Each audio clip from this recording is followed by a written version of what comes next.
बिस्मिल्लाहिर्रहमानिर्रहीम। अस्सलाम वालेकुम नाज़रीन, मैं अहमद फ़वाद हूँ। आप यूट्यूब चैनल देख रहे हैं। नाज़रीन, आज तारीख़ है 4 नवंबर और दिन है मंडे का। अहम तरीन तफसीलात के साथ आज की व्लॉग में आपकी खिदमत में हाजिर हुआ हूँ। सबसे पहले तो आपको बताता चलूँ कि जुडिशल कमीशन का इजलास जो कि कल होने जा रहा है, चीफ जस्टिस याहिया अफरीदी साहब की सरबराही में, इस इजलास में नंबर गेम 6-6 से बराबर हो गई है। और नंबर गेम बराबर होने के बाद हुकूमत की जानिब से एक नया पैंतरा, एक नया पत्ता खेला गया है चीफ जस्टिस याहिया अफरीदी साहब को फंसाने के लिए। लेकिन हुकूमत को शायद ये मालूम नहीं है कि चीफ जस्टिस याहिया अफरीदी भी मुकम्मल स्ट्रेटजी और प्लानिंग के साथ चल रहे हैं। पहले उन्होंने जजिस को इकट्ठा किया और उसके बाद जो दीगर मामलात हैं वो भी देख रहे हैं। कुछ एक्सक्लूसिव तफसीलात इस वाले साहब से शेयर करनी है। साथ ही साथ नाज़रीन, एक और बड़ी खबर जो आपसे शेयर करूंगा, चीफ जस्टिस याहिया अफरीदी साहब पर ये मुसलसल इल्ज़ाम लगाया जा रहा है कि वो एक डील के ज़रिए आए हैं। क्या वाकई वो डील करके आए हैं? इस पर भी कुछ तफसीलात आपसे शेयर करनी है। और आखिर में नाज़रीन, इमरान खान साहब की रिहाई के हवाले से भी भरपूर कोशिशें की जा रही हैं। अली अमीन गंडापुर साहब ने इमरान खान साहब से मुलाकात के बाद 9 नवंबर को जलसे का ऐलान किया और कहा है कि इस जलसे के बाद हम एक हिकमत अमली देंगे और डू एंड डाई, यानी कि या आर या पार होगा। और इमरान खान साहब को जो मुसलसल मैसेजेस पहुंचाए जा रहे हैं चीफ जस्टिस याहिया अफरीदी साहब की तैनाती के बाद कि इमरान खान साहब डील कर लें, इमरान खान साहब ने इसके जवाब में क्या कहा है, अडयाला जेल से भी बड़ी खबर है, वो भी आपके साथ में शेयर करूंगा। सबसे पहले तो नाज़रीन, कल होने वाले जुडिशल कमीशन का जो इजलास है, इस इजलास के हवाले से आपको बताता चलूं कि जो नंबर गेम है वो 6-6 से बराबर हो गई है। दावे किए जा रहे हैं कि नंबर गेम 4 और 8 है। हालांकि ऐसा नहीं है जी, 4 और 8 नहीं है। नंबर गेम जो है वो 6-6 से बराबर है, क्योंकि सुप्रीम कोर्ट ऑफ पाकिस्तान के जो 4 जजेस हैं इसमें, जिसमें चीफ जस्टिस याहिया अफरीदी साहब हैं, जस्टिस मंसूर अली शाह है, जस्टिस मुनीब अख्तर है और जस्टिस अमीनुद्दीन खान साहब हैं, वो सारे अपने चीफ जस्टिस के साथ डट कर खड़े हो गए हैं।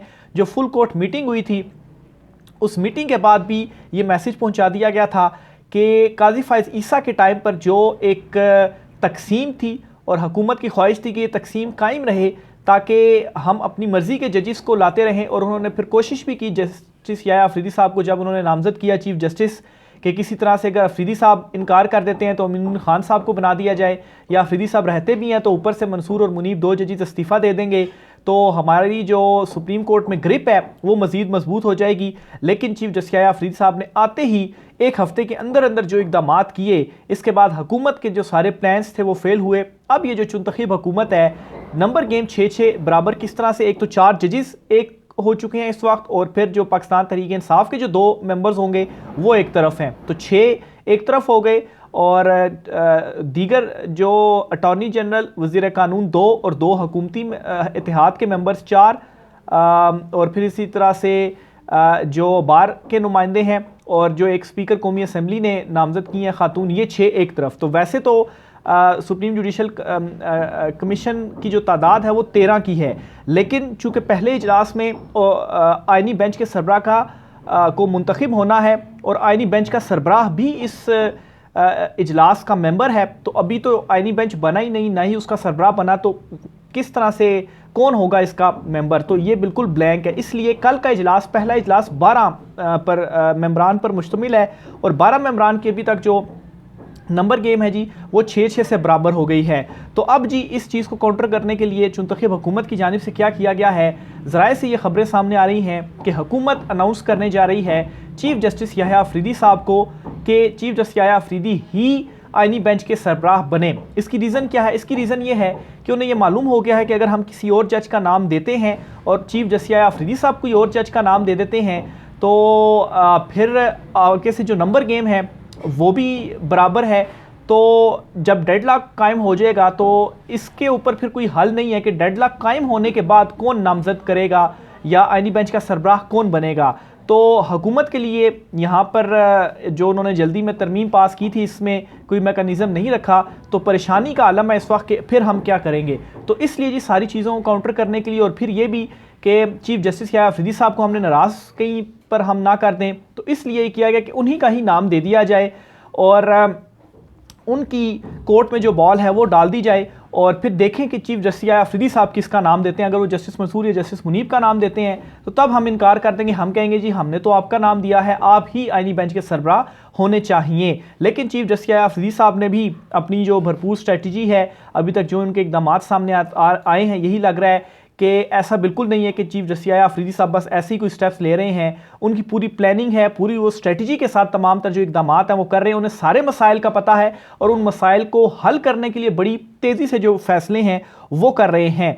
तो चीफ जस्टिस या अफरीदी साहब की जानिब से मुमकिन तौर पर जस्टिस मंसूर जो हैं उनको अनाउंस किया जाएगा, नॉमिनेट किया जाएगा कि इन्हें आईनी बेंच का जो सरबराह है वो होना चाहिए। लेकिन अगर हुकूमत डेडलॉक कायम करती है तो चीफ जस्टिस या अफरीदी साहब मान भी जाते हैं कि ठीक है मैं आईनी बेंच का सरबराह बन जाता हूं, तो फिर उस सूरत में क्या होगा कि जस्टिस मंसूर और जस्टिस मुनीब इन दोनों को मुमकिन तौर पर चीफ जस्टिस या अफरीदी साहब अपने साथ आईनी बेंच में ज़रूर शामिल करेंगे। तो आईनी बेंच में शामिल कर लिया गया तो हुकूमत का जो मकसद है वो तो फोत हो जाएगा।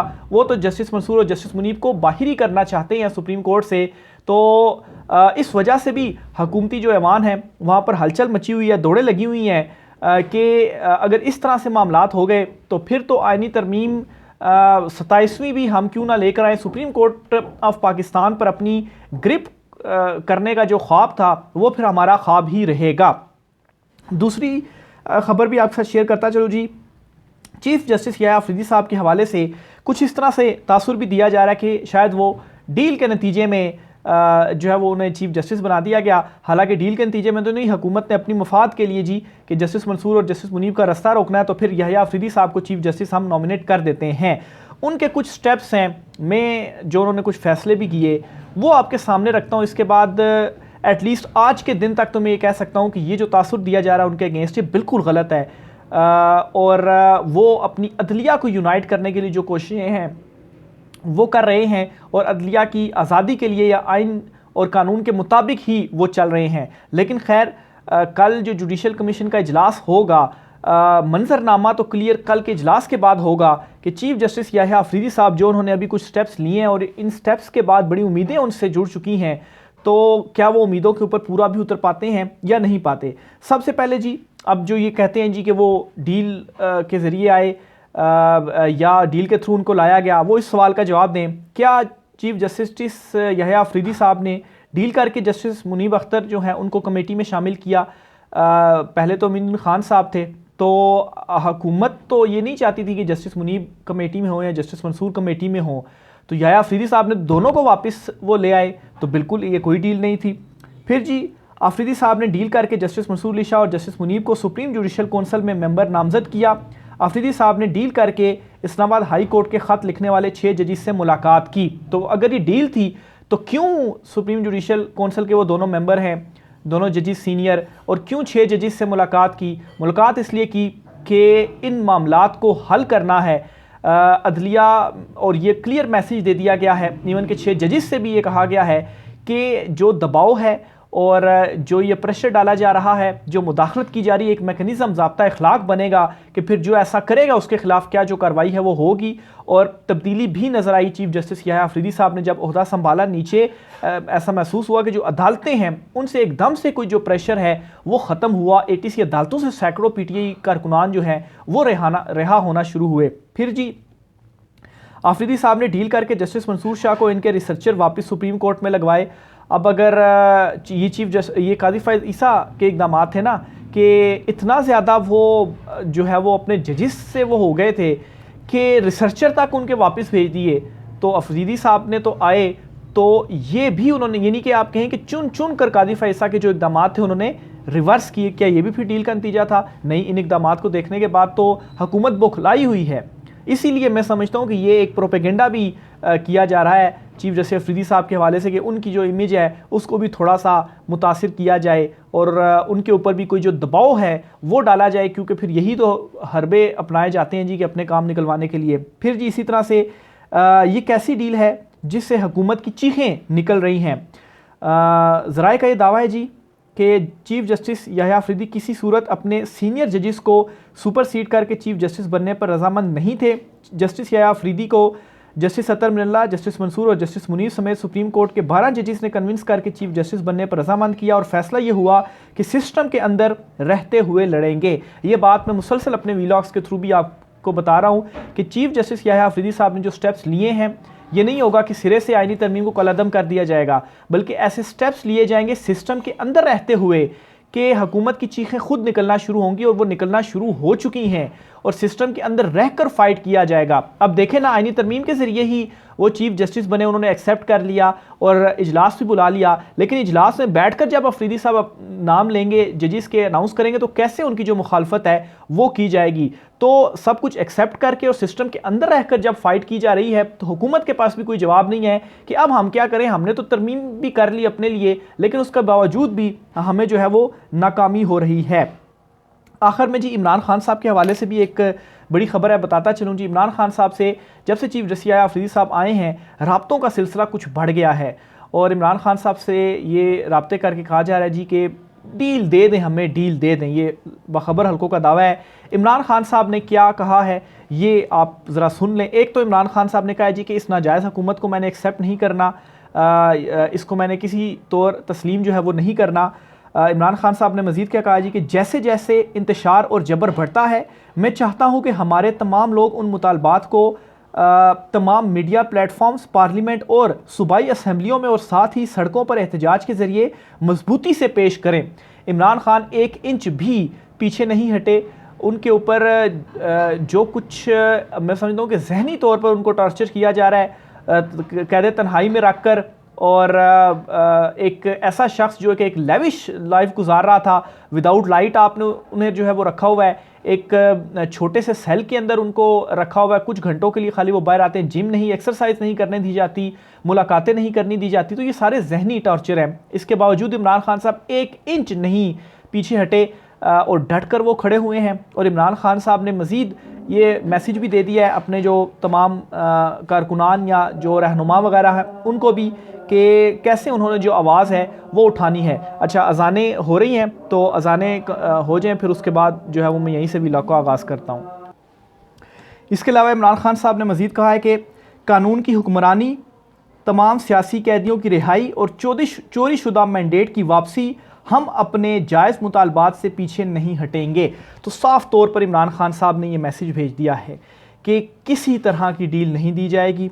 सबसे पहले तो कानून की हुक्मरानी होगी, ये जो अदालतों के ऊपर जो है वो दबाव डाला जा रहा है ये चीज़ नहीं होगी। फिर दूसरे नंबर पर क्या होगा, सियासी कैदियों की रिहाई होगी। जो जुल्म, जबर, फस्तायत आपने किया है, सियासी कैदी जो जेल में रखे हुए हैं इनकी रिहाई होगी। और जो चोरी शुदा मैंडेट है ये वापस होगा। किसी सूरत इस चुनतखिब हुकूमत को तस्लीम नहीं करूँगा। मैंडेट की जो वापसी है वो होगी और ये हमारे जायज़ मुतालबात हैं और इन जायज़ मुतालबात से मैं पीछे नहीं हटूँगा। तो ये इमरान खान साहब ने एक मरतबा फिर से साफ पैगाम पहुँचा दिया। यहाँ तक कह दिया जी कि मेरा मिलिट्री ट्रायल करते हैं, जो कुछ मर्जी करते हैं, ये मेरे मुतालबात हैं, मैं पीछे नहीं हटूँगा। फिर इसके साथ ही अली अमीन गंडापुर साहब से भी इमरान खान साहब ने जेल में मुलाकात की है और इस मुलाकात के बाद कुछ इमरान खान साहब ने स्ट्रेटजी भी दी है अली अमीन गंडापुर साहब को। और अली अमीन गंडापुर साहब ने मुलाकात के बाद अनाउंस कर दिया है 9 नवंबर को स्वाबी में जलसा, और ये कहा है कि 9 नवंबर स्वाबी जलसे में वो अपनी हिकमत अमली देंगे। इमरान खान साहब की अब रिहाई करवानी है और हमारा अब फाइनल राउंड शुरू हो गया है और फाइनल राउंड में या आर होगा या पार होगा। अब हम मज़ीद जो वेट है वो नहीं करेंगे, जो कुछ आप कर सकते थे आपने कर लिया है। और ये मैं आपको वाज़ेह करता चलूँ, इमरान खान साहब से मुलाकात के बाद अली अमीन गंडापुर साहब की जानिब से ये जो गुफ्तगू है वो की गई है। तो पैगाम साफ़ है, कोई डील नहीं होगी और आइन और कानून की जो हुक्मरानी है वो होगी। आखिर में जी मरियम नवाज़ साहिबा अस्पताल पहुँच गई हैं और गला उनका कुछ मसला था।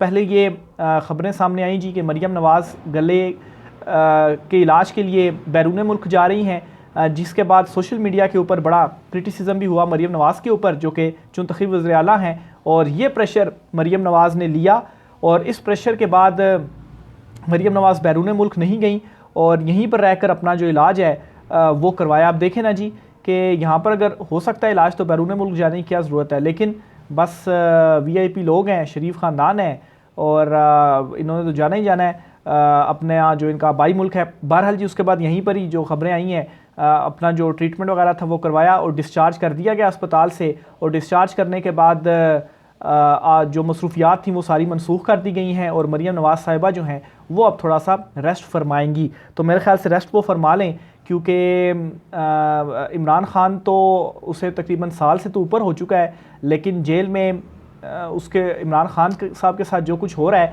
तो जेल में रहकर इमरान खान साहब की सेहत बिल्कुल ठीक ठाक है और वो बिल्कुल भी नहीं झुके।